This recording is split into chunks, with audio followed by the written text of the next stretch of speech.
All right, it's part 3. Let's do this. So this one, we've got a triangle with the side length of 7, radical 6, and we're expecting a radical 3 over here and some radical 6. Again, don't worry about what you see on that side. It's all about what you do to this side to get to the long leg, okay? You always multiply the short leg by radical 3 to get the long leg. Okay, so you can think about what would I multiply by radical 3 to get 7 radical 6? You might be able to do it in your head, or you can just think backwards and say, hey, I'm going from a longer side of 7 radical 6 back to a shorter leg. If it got multiplied by radical 3, to undo that, I would divide by radical 3. Remember that a radical can divide into a radical, and you're just going to be left with 7 radical 2. And again, if you multiply the square root of 2 times the square root of 3, you get the square root of 6, so you can see it works. Remember, you always double to get the length of the hypotenuse, okay?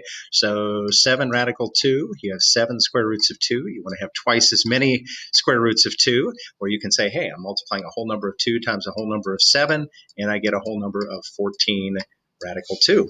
And that is all that is going on that one.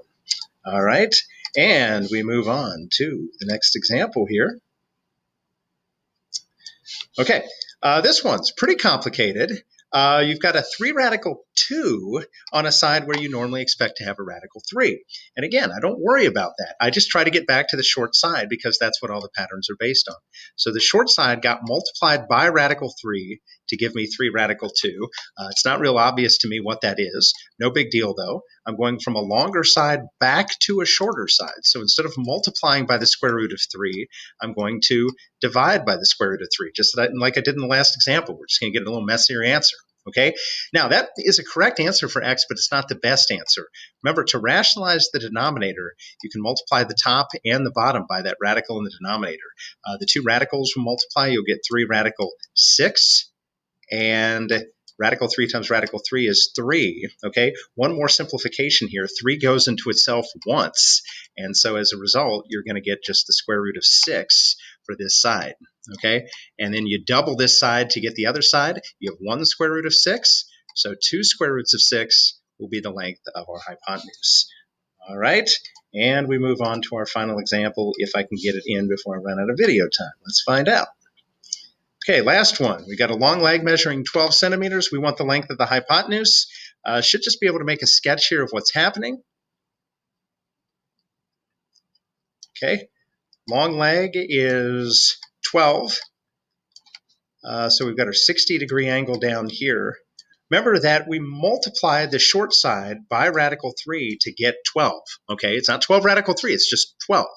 So we have to undo that to go from the long side back to the short side. Instead of multiplying by the square root of 3, we divide by the square root of 3. Okay, 12 over radical 3 would be an unsimplified answer here.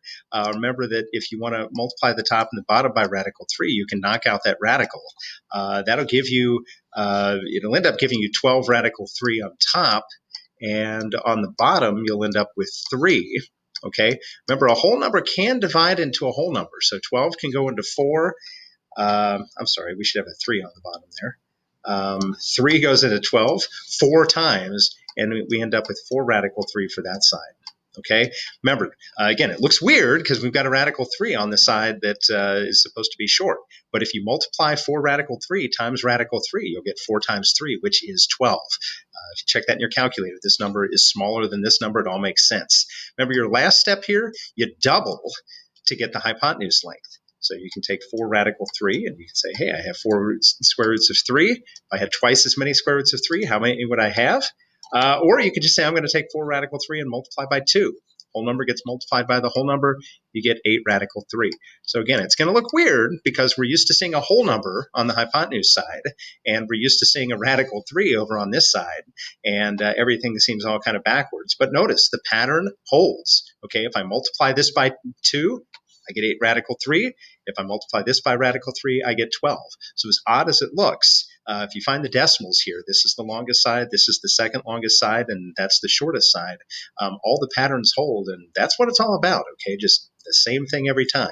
Double the short side to get the hypotenuse, multiply the short side by radical 3 to get the long leg, and if you're going backwards, divide the hypotenuse by 2 to get the short leg, divide the long leg by radical 3 to get the short leg, and that's all that happens.